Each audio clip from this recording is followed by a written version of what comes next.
vou então falar da questão da lavagem de capitais e da advocacia. Eu não sei se todo mundo que está aqui é penalista.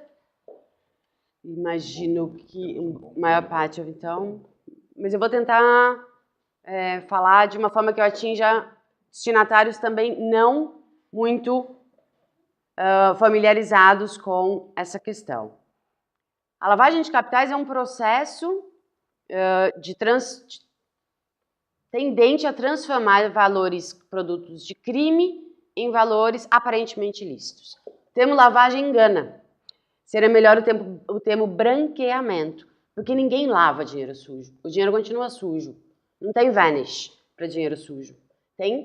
Dá uma clareada, mas nunca vai ficar novo em folha, como o nome lavagem de capitais sugere. Então, lavagem em si não existe.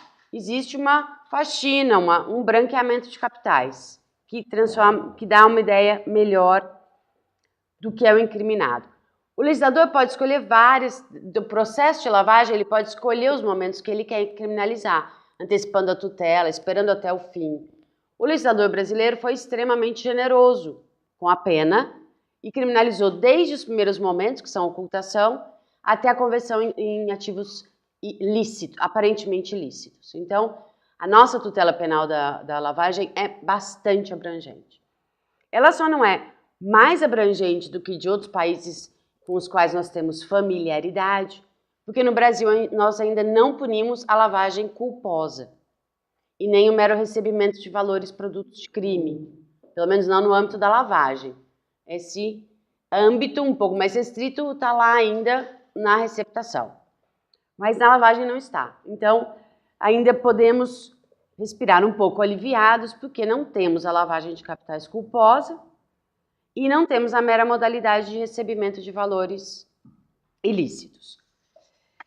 E onde que a advocacia cruza com o tema da lavagem de capitais? Ela cruza em 3 pontos. Ela cruza na intervenção, criminosa ou não, depois a gente vê, do advogado na prática do crime de lavagem de capitais, em determinadas fases dele. Esses temas se cruzam de novo no eventual dever de reportar operações suspeitas e a possível conflito entre esse dever de reportar e o sigilo profissional. E eles cruzam de novo no recebimento de honorários maculados, que é o tema do Rodrigo. E por que eles se cruzam tanto? Primeiro, sob esse primeiro ponto de vista da intervenção criminosa ou não do advogado na prática de crimes de lavagem de capitais. Por que esse tema está tão presente? A gente vê na mídia agora, pelo menos semana sim, semana não, advogados envolvidos em casos de lavagem. Quando eu digo envolvidos, quero dizer colocados como envolvidos, não sei se envolvidos.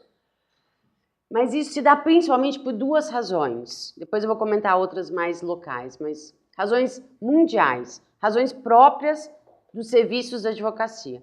Em primeiro lugar, a necessidade da participação de advogados na realização de certas operações. Esse monopólio do artigo 1º, parágrafo 2º do EOAB, que parece lindo de morrer, diz, por outro lado também, que não vai ter uma operação societária de lavagem no Brasil que não vai ter um advogado que assinou o Estatuto Social. Lindo e horroroso. Essa é a má notícia desse monopólio. Então, não vai ter. Um exemplo claro são as operações imobiliárias, por exemplo. E outro exemplo claro, não sei se vocês acompanharam, a Transparência Internacional soltou um estudo em São Paulo. Ela cruzou os dados do IPTU com os registros dos imóveis das áreas da Avenida Berrini, que é a área mais cara de São Paulo, Faria Lima e Paulista.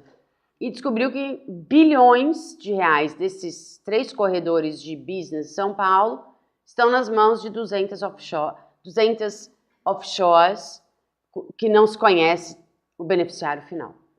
Na maior parte dessas offshores, tem advogados como membros das offshores, representantes nacionais das offshores. Então, isso só deixa, assim, muito, muito claro que os advogados prestam serviços importantes em áreas conflituosas. Segunda questão, acesso à ferramenta legal necessária aos processos de ocultação e dissimulação. Aqui, efetivamente, muitas das ferramentas legais utilizadas por pessoas que praticaram crimes antecedentes são ofetadas ou só têm acesso a elas advogados. Por exemplo, empresas ao portador, trusts offshores, uso de laranja como sócio-administrador de sociedade empresária, operação em cadeia, transferência de capital ou de imóveis para distanciar o proprietário do imóvel, contratos para dar aparência lícita a valores oriundos da prática de crimes, consultorias, que hoje é a nova palavra do capeta, né? Contratos de falso ou dissimulados para justificar rendas. Hoje é, antes era esquema, lá há muito tempo atrás era esquema. Hoje consultoria é o nome do capeta. E não tem como escapar, porque dá vergonha de falar o que você faz. Consultoria. Mas dá vergonha, entendeu? Dá um pouco é constrangedor falar consultoria. Mas enfim, vamos tentar limpar o nome da consultoria. Um pesquisador e jornalista da Transparência Internacional dizia o seguinte nessa reunião, que a Transparência acabou de voltar para o Brasil. Ela tinha saído do Brasil, né? E acabou de voltar, a primeira pesquisa foi essa. E nós conversamos bastante na época que eles estavam levantando os dados.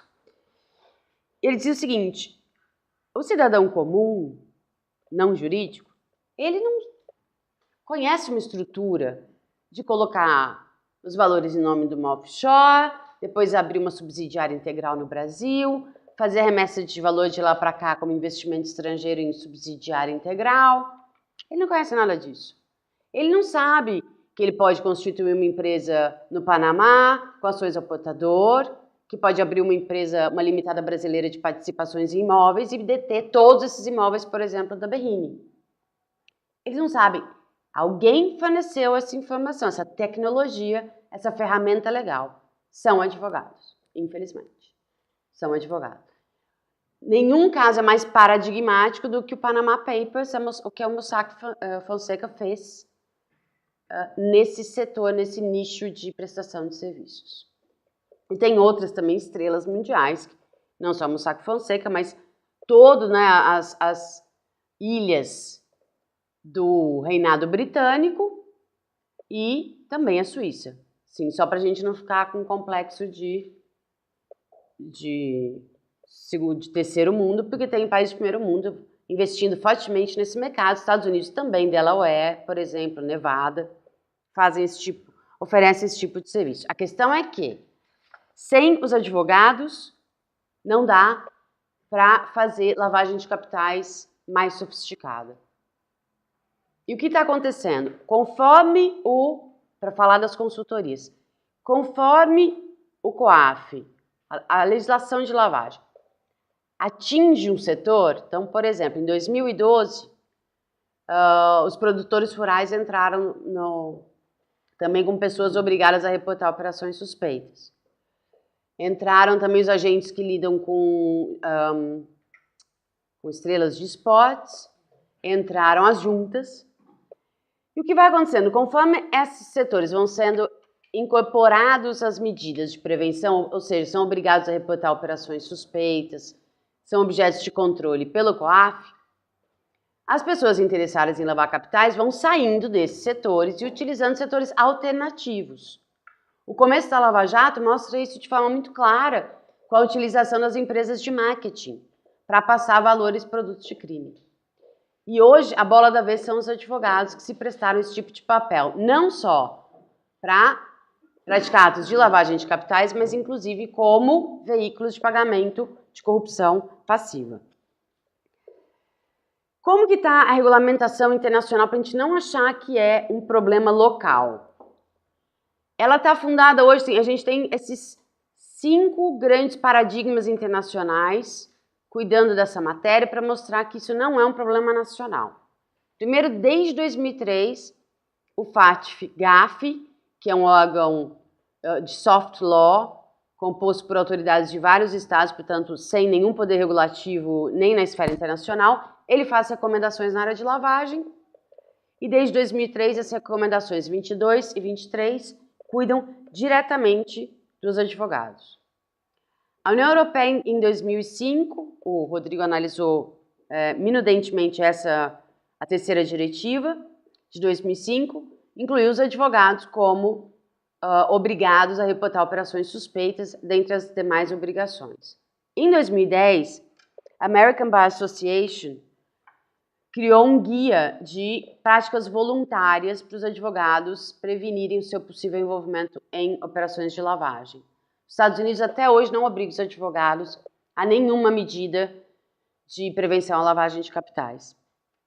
Mas, em 2014, a IBA, junto com o Conselho e a ABA, editaram o primeiro guia de práticas voluntárias para os advogados. Esse guia ele chama Lawyer's Guide to Detecting and Preventing Money Laundering, e esse guia cobre tanto a advocacia dos países de common law, que é muito mais extensa que a nossa, como as do país de civil law. E é um guia que apresenta não só as medidas que podem ser implementadas para prevenir que o advogado se envolva em operações de lavagem, como também apresenta possíveis matrizes de risco por setor. O que acontece é que, na Inglaterra, os advogados, divididos em barristers e solicitors, os solicitors também desempenham atividades de registro. Então, o que aqui a gente seria praticado por cartórios é praticado por advogados lá também. Por isso não é de estranhar que é o país no qual a classe dos advogados reporta o maior número de operações para o COAF deles lá, para a Unidade de Inteligência Financeira Local. Mas é por essa questão. E, finalmente, a quarta diretiva europeia, que foi editada em 2015, e o prazo final para implementação é agora em maio, junho deste ano, 2017. Então, os estados partes da União Europeia têm até agora para alterar suas legislações de acordo com essa nova diretiva. Ela é bem mais abrangente. Ela determina que os estados incluam os crimes tributários como antecedentes de lavagem. Isso não era uma exigência anterior. Tanto é assim que a Suíça, que não está submetida à legislação da União Europeia, mas segue, em certa medida, as orientações da União Europeia, já incluiu, em janeiro de 2016, o crime de fraude tributária como antecedente da lavagem. E essa quarta diretiva determina não só a inclusão dos crimes tributários como antecedentes de lavagem, como expressamente diz que os consultores tributários, sejam eles advogados ou não, portanto, para pegar também as consultorias Pricewaterhouse, KPMG da vida, têm que reportar operações suspeitas dos seus clientes. Cria também um órgão, não um órgão, mas determina que os estados partes criem um órgão, usem órgãos públicos para identificar e registrar os beneficiários finais de trusts, fundações e estruturas análogas. Então, eles vão ter tipo uma JUSESP, assim, uma junta, né? Uma junta que vai ser responsável pela manutenção desses dados. Então, na Europa não vai mais ser trust sem identificação de beneficiário final nos registros públicos.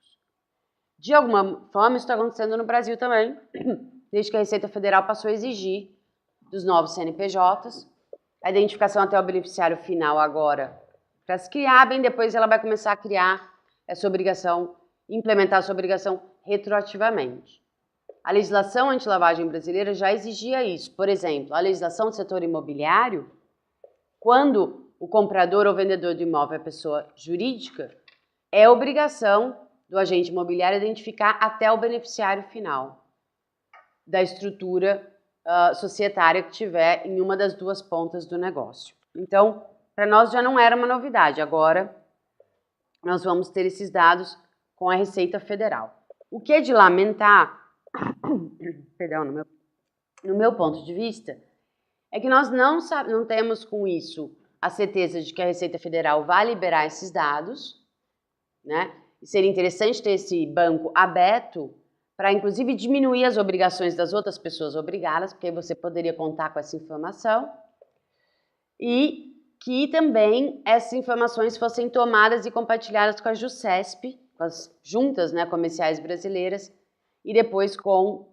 os cartórios de registros de imóveis, que é o outro buraco que a gente tem no Brasil, porque um dos setores obrigados a cuidar dessa matéria são os registros de imóveis, e até hoje o CNJ não regulamentou a matéria. O COAF tenta jogar isso para o CNJ, mas o CNJ até hoje não regulamentou. Pois bem, acontece que em 2012 a situação ficou bastante mais complicada. Se os advogados já eram, por força da necessidade dessas operações, agentes colaboradores em operações que poderiam depois ser vistas como lavagem, ainda que com a sua participação involuntária, como é na maior parte das vezes, em 2012 nós tivemos duas grandes alterações normativas que têm impacto direto. A primeira foi a exclusão do rol dos crimes antecedentes e, portanto, a entrada do crime tributário. Isso colocou os advogados tributaristas na linha de frente dessa conexão entre advocacia e lavagem quando a gente está falando da advocacia consultiva. Colocou mesmo. Já começou, inclusive, a onda de convites a advogados tributaristas para prestar esclarecimentos na Polícia Federal. É claro que ninguém pendura isso no seu currículo, nem avisa a Folha, nem fala para o Fausto Macedo, porque isso pode causar danos à reputação, evidentemente, mas nós sabemos aí de amigos de vários casos, vários casos. Inclusive o Jota fez, não sei se vocês conhecem aquele Jota, um site, eles fizeram um banco de dados, talvez o maior banco de dados com os dados da Lava Jato, e Diniz, peraí, esqueci o nome dela, já lembro. A jornalista responsável disse que vai me passar, ela vai fazer uma pesquisa por dentro para descobrir quantos advogados estão denunciados também na Lava Jato. Não necessariamente operações de lavagem, mas para a gente ter um quadro de como isso está aumentando só na Lava Jato. Em São Paulo, eu tenho notícia, também sempre de amigos, Rodrigo deve ter também, que acabam contando, olha, o fulano de tal, ou não fala que é o fulano de tal, porque isso não me interessa, na verdade, me interessa saber se os advogados estão sendo chamados para serem questionados sobre a prestação de serviços e sua utilização para lavagem de capitais. Isso está acontecendo cada dia com maior frequência. Bom, esse foi um lado. Então, os tributaristas entram na linha de frente, na possível linha de frente de investigações de lavagem de capitais. E a segunda alteração normativa que teve um impacto grande é o inciso 14 do artigo 9º, do parágrafo único do artigo 9º, que incluiu as consultorias, assessorias, contadorias, auditorias, aconselhamento e assistência. Nessas operações, se vocês olharem a letra E, pega todas as operações que um advogado puder prestar assessoria de operações. Tudo. Todas financeiras, todas societárias, todas imobiliárias. Então, na verdade, não precisava de nem mais um inciso aqui, porque praticamente tudo é abarcado pela letra E. O que esse inciso 14 fez? Ele fez o seguinte, ele disse, só estão na lista do artigo 9º atividades que podem ser usadas para a lavagem de capitais. Então, se alguém tinha alguma desconfiança que a advocacia de operações podia ser usada para operações de lavagem, não precisa mais ter essa dúvida, porque o legislador disse, sim, podem. Tanto podem que agora essas pessoas vão ser obrigadas a medidas de prevenção de lavagem. Know your client, registro de operações, reporte de operações suspeitas.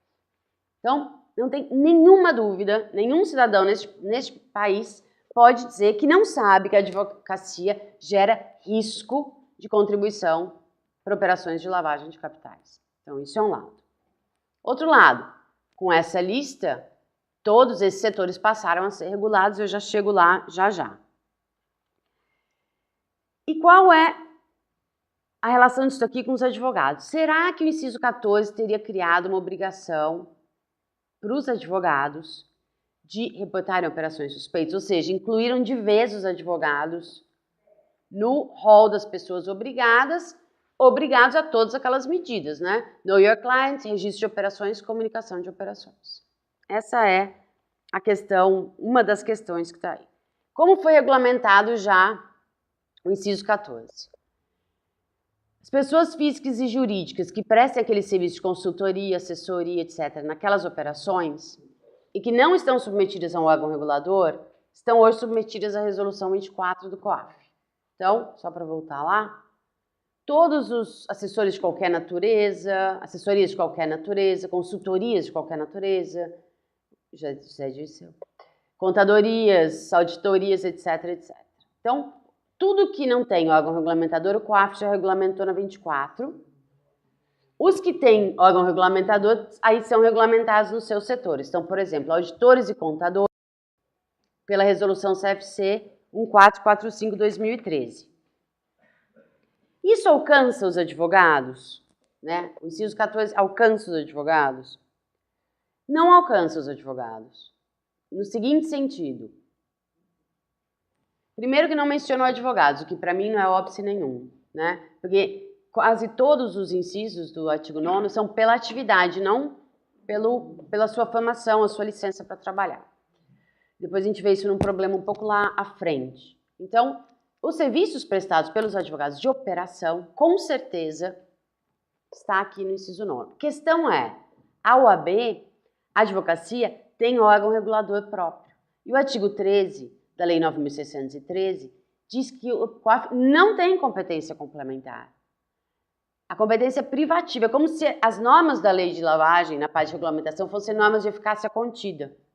Só se tornam efetivas a hora que são regulamentadas. Tanto é assim que até hoje o setor de registros imobiliários não reporta.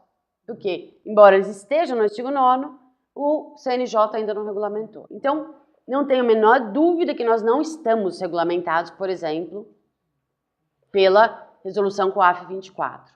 Porque nós temos o órgão regulamentador próprio, que é a OAB, que diz que não vai regulamentar. A OAB respondeu uma demanda em 2000, não sei quanto, dizendo, 12, que os advogados não se sujeitavam à legislação de lavagem, não deveriam comunicar operações suspeitas, etc, etc. Então, clarissimamente, não é artigo 13, é artigo 14, parágrafo 1º, é a OAB que teria que regulamentar. Então, nós não estamos obrigados às medidas de prevenção de lavagem. Então, não temos o dever legal de implementar Know Your Client, registro de operações, comunicação de operações automáticas e suspeitas. Ok. Só que isso que aparentemente é uma vantagem, no fim do dia pode não ser uma vantagem. Me parece mais que é uma grande desvantagem. Eu dou um exemplo. Corriqueiro. Então, criação de uma sociedade empresária, com capital social altíssimo, integrada por 2 sócios, que evidentemente não têm capacidade financeira compatível e que fazem a integralização do capital com aportes superiores a R$100 mil cada um em espécie. O que vai acontecer numa operação dessa? Corriqueira, sim. Claro que não acontece todo dia, mas corriqueira no nosso âmbito aqui, quando pode levantar suspeita de irregularidade ou de lavagem. Quem que vai intervir nessa operação aqui? Vai intervir um advogado, né? Formação de uma sociedade. Não só que ele vai assinar o estatuto social, ele vai provavelmente dar assessoria mesmo. Um contador, que é o mínimo aqui, né? E uma junta comercial. Estou falando do mínimo, 3 só. Porque ainda não tem outros obrigados aqui que estejam regulamentados. Mas esses 3, com certeza, vão atuar nessa mini operação aqui. O que vai acontecer? O contador vai comunicar automaticamente essa operação para o COAF. Artigo 10, inciso 2 da resolução do CFC. Você tem aqui disparidade entre a capacidade aparente financeira e o aporte, e você tem movimentação de valor em espécie acima de R$100 mil. Ele presta seus serviços, né? Faz a contadoria, cobra, recebe, comunica a operação para o COAF, um abraço. A junta comercial vai submeter também essa operação a uma análise detida. Se for detectado que a operação é suspeita, e tem red flags aqui seríssimos, ela também vai prestar o seu serviço. e vai comunicar o fato ao COAF. Um abraço. E o advogado? O advogado vai prestar o seu serviço, não vai comunicar ao COAF e vai receber seus honorários. E o que aconteceu com o advogado? O advogado prestou uma contribuição objetivamente típica a uma operação suspeita de lavagem de capitais. Tem uma tipicidade objetiva dessa operação, sem nenhuma dúvida. Se ela depois for detectada como operação de lavagem de capitais, esse dinheiro era produto de crime e estava sendo dissimulado, o advogado prestou uma contribuição objetivamente típica. Além disso, se ele tiver um mínimo de instrução, ele tinha todos os sinais para desconfiar que essa operação poderia estar sendo usada para lavar capitais. Por quê? Disparidade entre a capacidade financeira e o negócio, altos valores em espécie acima dos limites. Coisa que o contador sabe, a junta sabe, todo mundo sabe. O advogado vai dizer o quê? Que ele não sabe. Ele não tinha a menor ideia. Isso configura, possivelmente, dolo eventual, que é mais do que suficiente para configurar, então, uma contribuição típica, objetivamente e subjetivamente. Então, já teríamos, sem nenhum problema, razões para investigar a possível contribuição típica do advogado nessa situação. O que resta ao advogado fazer nesse exemplo? Ele só tem uma saída, se ele não quiser nenhum problema. Se ele não quiser contribuir na prática possivelmente criminosa do cliente dele, ele tem que recusar a prestação do serviço. O contador pode prestar o serviço. A junta também. O advogado não pode prestar o serviço. Essa é a mesma solução que foi dada nos Estados Unidos. O guia da ABA, da American Bar Association, recomenda a recusa do serviço. Em caso de red flags, recuse o serviço, porque você não tem a proteção da possibilidade de comunicação de operação suspeita. Então, o que parecia uma vantagem, me parece muito mais, hoje em dia, uma grande desvantagem. E não digo só para isso. O Rodrigo depois pode até tratar disso melhor do que eu. Nós estamos tendo problemas repetidos com o recebimento de honorários. Não há uma regulamentação para isso.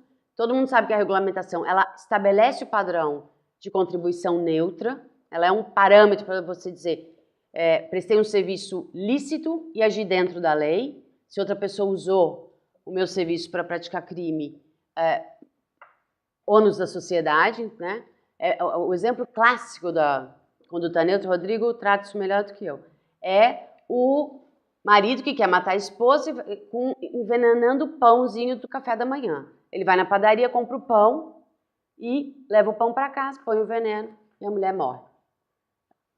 O padeiro deu uma contribuição material, cumplicidade, para o homicídio da esposa do marido que queria matar. Só que ou a gente escolhe que ninguém mais pode vender pãozinho, ou a gente deixa o cara vender pãozinho e a gente corre esse risco de que os pãezinhos sejam usados. É mais ou menos a mesma lógica das condutas neutras. Aí se disputa o quê? Que se o padeiro soubesse que o marido ia matar com um pãozinho, ele deveria recusar a venda do pão. E outros sugerem que, ainda que ele saiba, a venda do pão continua sendo lícita. Eu tendo essa segunda posição, e aí eu discordo, por exemplo, do Luiz Greco. Eu não entendo que o tipo subjetivo tem o poder de transformar uma conduta objetivamente atípica em típica. Mas eu entendo imputação objetiva, conhecimentos especiais, acho que aí tem molho para trabalhar. E acho que já está precisando ser trabalhado, porque além do que o Rodrigo já trabalhou com esse tema, no recebimento de honorários, está na hora de alguém entrar nisso daí de novo, porque a situação no Brasil está ficando muito confusa e o momento é muito delicado. Eu queria apresentar um caso basicão, retirado da Lava Jato. A hora que vocês virem, eu abreviei, mas dá para entender. É um dos primeiros, é uma denúncia de 2015 e se desenvolve assim, né? O Renato e o João acertam a licitação e o pagamento de propina. Um é funcionário público, outro não.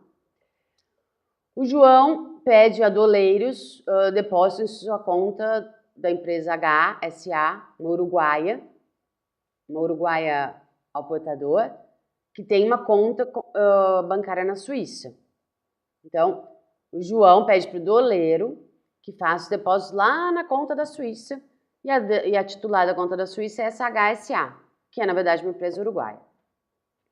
A HSA é controladora integral da H do Brasil, limitada. Então, acionista da H do Brasil é a HSA.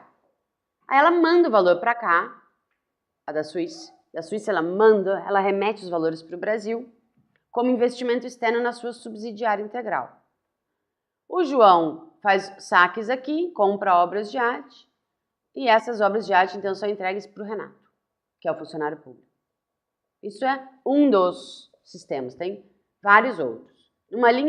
A gente teria aqui lá em cima uma prática de fraude à licitação, corrupção ativa e passiva, aqui uma evasão de divisas, aqui uma movimentação de valores para dissimular a utilização dos bens provenientes da prática de crime, e aqui a gente tem a linha do tempo. Então o doleiro efetua, isso aqui para mostrar depois uma outra questão. O doleiro efetua as duas transferências em favor da HSA na conta da Suíça. Depois, a HSA transfere 500 mil como investimento de capital estrangeiro a longo prazo na sua subsidiária integral, a H do Brasil Limitada, representada aqui pelo José, a SA representada pelo José e a LTDA representada pelo João. Depois manda mais 470 mil. Um tempo depois, o João sai da representação da H Limitada do Brasil e entra a Cristina, que não só faz essas alterações societárias, como passa a ser representante da H do Brasil. A Cristina é advogada. Eles tinham uma empresa de consultoria empresarial, nome do capeta, cujos donos eram Cristina e José. Cristina era advogada. Os reais proprietários da HSA, que era representado pelo José, o sócio da Cristina, cegueira deliberada, foi alegado nesse caso. Ela alegou cegueira deliberada. Na verdade. Foi imputado a ela, contra ela, cegueira deliberada. Como que ela não sabia que o sócio dela era representante de uma empresa, que era uma offshore, que era detida por um funcionário público.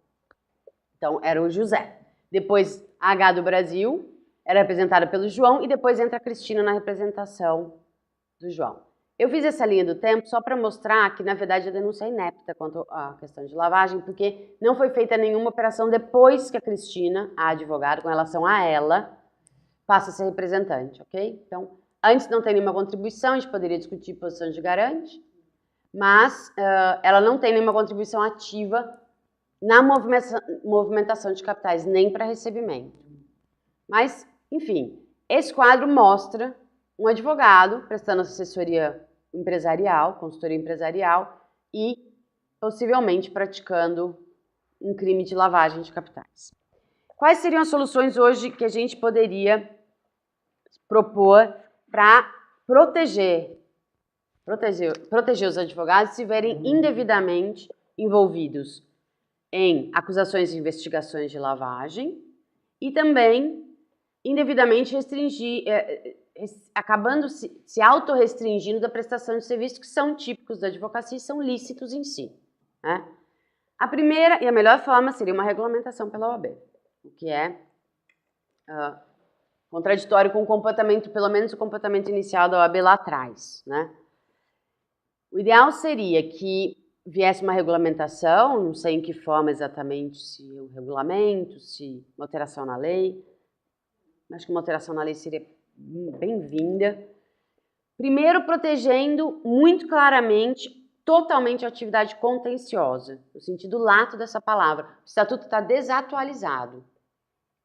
Se vocês olharem as atividades típicas de advogados do artigo 1º, é muito tímido, pleitear perante juizados de pequenas causas e não sei mais o quê. Não tem arbitragem, advocacia e procedimentos administrativos contenciosos, aconselhamento pré e pós-litígio. Então, primeira coisa, tinha que fazer isso. Por quê? Todas as atividades ligadas a litígio, seja ele judicial ou extrajudicial, são protegidas por sigilo. Essas nunca podem ser atingidas pelo dever de reportar, porque elas manifestam o exercício do direito de defesa. E aí é uma questão de sopesamento. Ou eu tenho direito de defesa, ou eu reporto operações. Nessa dupla, por exemplo, o Tribunal de Direitos Humanos Europeu já disse, sempre que houver envolvimento de direito de defesa, os advogados estão protegidos, na verdade, o cliente deles, né, do dever de reportar. Então, isso era a primeira necessidade, definir o que é atividade contenciosa e o que é consultoria relativa a contencioso, antes, durante ou depois. Mas as pessoas, de qualquer forma, as atividades relativas a contencioso já não estão incluídas lá no parágrafo 14, que falam, lembra, de consultoria em operações, em geral. O que mais? A OAB deveria estabelecer quais são as atividades que caem dentro do estatuto, mas que também caem no 14. Definir o que é advocacia de operações. A gente saber, olha, se um dia tiver que regulamentação, vocês, esses serviços aqui. Isso é serviço de advogado. Indicadores de anomalia para o setor, aí pegar esses setores e falar, ó, indicador de anomalia, é operação em cash, mas acima de 50 mil. Uso de sociedades anônimas fechadas com troca rápida de titularidade registrada só nos livros das SAs, porque isso agora está sendo usado para lavar capital. Enfim, implementar a política de Know Your Client e, se o caso, eu recomendaria disciplinar a comunicação de operações e que o Conselho Federal seja visto como um filtro entre o advogado e o COAF. Então, essas comunicações seriam enviadas para o Conselho analisaria se está havendo violação ou não dos deveres éticos e legais do advogado e ele remeteria, então, ao COAF. Com isso, a gente protegeria satisfatoriamente a classe dos advogados. Na ausência de uma regulamentação, a única coisa que a gente pode fazer é voluntariamente atender algumas recomendações do GAFI. Então, por exemplo, cuidar especialmente, advogado adora ser informal, com um monte de coisa, principalmente contratação. Elaborar contrato formal, pegar assinatura, ser sério, isso aqui é a proteção, documentar tudo, guardar toda a documentação eletrônica. Advogado adora, e se for consultoria, tem que fazer o timesheet, nem que seja para seu controle. Fiz isso, fui lá, fiz aquilo. Não é para o seu controle para daqui. Vocês estão vendo o que está acontecendo no Lava Jato. São fatos de 2012 estourando agora, fatos de 2009 estourando agora. Tem que guardar, tem que ter tudo documentado. Quanto à natureza do serviço prestado, eu recomendo que especifique o mais precisamente possível, sem revelar os dados, embora eu não ache que o contrato de honorários necessariamente seja protegido por sigilo, discordo disso. Especificar. O que aconteceu nesse caso desse mandado de segurança TRF1 era um escritório de advocacia que também fazia assessoria para compra e venda de imóveis e eles pediram a não submissão à regulamentação do setor de imóveis. E o TRF1 negou. Disse, se vocês querem prestar os dois serviços, então vocês que ajam como um esquizofrênico. Pelo menos a parte imobiliária de vocês vai ter que reportar operações suspeitas. Então, advogado, se quiser se proteger, assim, dizer, eu não sou sujeito a reporte de operações, não pode prestar serviços fora da sua área de proteção. Eu sei que tem áreas cinzentas e é por isso que eu acho que a OAB também deveria regulamentar. A realidade hoje é diferente. Então, não é de admirar que, eventualmente, um advogado se veja obrigado, ou chamado pelo COAF, a se submeter à resolução 24. Dizendo, olha, essa assessoria que você está dando não é privativa de advogado. Isso aconteceu aqui. Isso aconteceu também. As operações envolvendo uma acusação contra o presidente Lula e um advogado dele envolvem prestação de serviços em contratos imobiliários. Naquele caso, tem uma agente imobiliária envolvida, que deveria ter reportado a operação, não sei se reportou, e tinha também um advogado que fez todas as transações imobiliárias. E agora está sendo acusado pela prestação desses serviços. Serviços que, fora daquele contexto, são serviços do dia a dia dos advogados da área de operações imobiliárias. A gente pode também seguir voluntariamente as recomendações de Know Your Client, identificar o cliente e os beneficiários finais. Sim, tem que pedir o organograma para o cliente, eu sei que é chato, mas tem que fazer. Gente, o banco pede. Se o banco pede, nós podemos pedir. Eu falo isso sempre para os advogados que ficam constrangidos ou para outros setores regulados. Cada um com o seu problema. Se o cliente quer usar o serviço para, enfim, cometer atos ilícitos, ele que vai cometer os atos ilícitos dele. Eu vou cumprir todas as minhas regras. No banco, vão pedir. O advogado pode pedir também. Pede, entende a relação de negócios. E se não for possível uma identificação satisfatória, o cliente não quer entregar, você recusa o atendimento ao cliente, é a única saída. Manutenção dos registros, todos eles. A finalidade dessa manutenção é traquear, né, tracejar toda a prestação do serviço. Então, guarde todas as peças, todos os registros de reuniões, fui lá, foi nesse endereço, nem que seja feito por você mesmo. Enfim, tenha a história inteira dessa relação comercial com o cliente. Não quer dizer que necessariamente vá revelar, e lembrem-se, depois o Rodrigo vai falar de honorários maculados, eu estou falando de assessoria naquelas operações.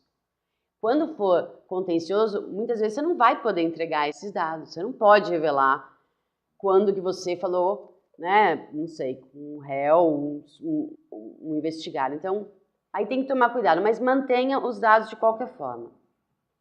Muito cuidado com as PEPs, as pessoas politicamente expostas, né? Hoje o COAF tem uma lista, pelo menos das brasileiras, no site dele. Recebimento de honorários de PEP é um perigo, o Rodrigo pode falar isso depois, é complicado. Identifica os países de alto risco, são Panamá, tem a lista, né? É a lista da Receita Federal dos países de tributação favorecida e a lista do COAF, que é a lista do COAF não, do GAFIC. Tem poucos países, na verdade, naquela lista mesmo. E implemente um programa de prevenção de lavagem, que eu acho muito curioso. E aí, eu agora não sou mais dona do escritório, mas, quer dizer, tem o meu, mas sou eu mesma e eu mesma. E minhas sócias de mim mesma, nós implementamos um programa de prevenção, eu mesma. Mas os advogados, que adoram vender sistemas de compliance e anticorrupção, está na moda, é a última moda, agora todo mundo faz, todo mundo é especialista. Eles lidam com autoridades públicas todos os dias, ou a maioria, na medida em que vão nos cartórios despachar, acompanham o processo em delegacias, fazem audiências, recebem oficiais de justiça, etc. Lidam com funcionários públicos todos os dias. E a maioria dos escritórios que eu conheço não tem sequer um programa de prevenção de corrupção dentro do escritório. Quanto menos um de lavagem. Porque de corrupção é mais, vamos dizer, obrigatório. De lavagem não tem também. Dá para implementar, não precisa ser complicado e dá para fazer. E eu acho que essa é uma boa lição de casa. Para começar e depois falar que você sabe fazer um programa de prevenção e sabe implementar. Ou então, pode-se usar, na dúvida, um desses padrões de regulamentação que a gente já tem, né? Como aquelas atividades tocam com esses setores, e esses setores já regulamentaram, a gente pode, em determinadas operações, utilizar esses padrões, um padrão de uma dessas normativas infralegais que cuidam da lavagem, sendo que a mais completa delas é a das instituições financeiras, naturalmente, porque a Carta Circular 3542, revista em 2012 pelo Bacen, acho que talvez seja o instrumento mais completo de indicadores de anomalia no Brasil. E, paralelamente, pode-se usar, ou deve-se usar, inclusive, a resolução de assessores, porque se um advogado falar, eu operei, mas eu obedeci todas as normas espontaneamente da resolução 24, você tem um padrão de avaliação da normalidade da conduta, da licitude dela, do caráter cotidiano, que é capaz de eventualmente afastar o caráter do incremento do risco não permitido ou desaprovado juridicamente. E pode-se fazer uma abordagem de risco, isso principalmente para escritórios grandes que operam com clientes internacionais, fazendo uma tabela de risco geográfico, risco pelo cliente, risco pelo serviço, e eventualmente designando uma pessoa no escritório para, em caso de dúvida, que os advogados consultem antes de contratar ou em recontratações com clientes que ofereçam algum risco. Nem todo cliente que oferece risco, na verdade, é um risco. Às vezes você, investigando e pedindo para o cliente uma explicação, ele te dá. Por exemplo, um caso clássico, que pode acontecer de forma mais corriqueira com todos nós, é um terceiro pagar os nossos honorários. Isso não é ilegal, mas isso é estranho. Preferentemente, tem que ser feita a transferência bancária, conta para conta, do seu cliente para o seu escritório. não de outra pessoa para o seu escritório. Se houver um pagamento por terceiro, isso tem que ser justificado, tem que ser investigado e, eventualmente, se legitimado, olha, estou sem dinheiro que vai pagar meu sogro, estou sem dinheiro, tomei um empréstimo no banco. Registra isso, né, dizer, investiguei, apurei que a proveniência não é ilícita. Embora, como o Rodrigo, e agora eu vou encerrar por aqui, eu entendo que o mero recebimento de honorários no Brasil não é incriminado como operação de lavagem, embora pudesse ser na qualidade de bens, visto talvez como receptação. E aí eu já passo a bola para o Rodrigo e agradeço a atenção de vocês. Obrigada.